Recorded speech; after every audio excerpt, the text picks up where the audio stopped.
ว่าบ่เชียวเฮานี่ก็ต้องรอเนาะนะเบิ่งเมืองบึกสองมิเท่าแหละ2 คนรอสุดแหละเบิ่งอ้าวเชียวมึงคือย่างเนี่ยนี่เชียวรอลากเด่นเชียวโอ้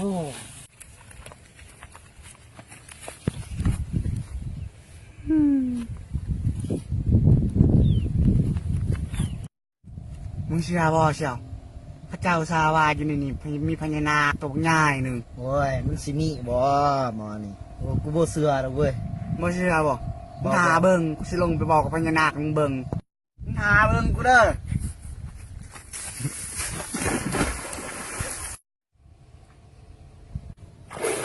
นี่พญานาคเงินให้กู50,000มันแม่นอีหลีบ่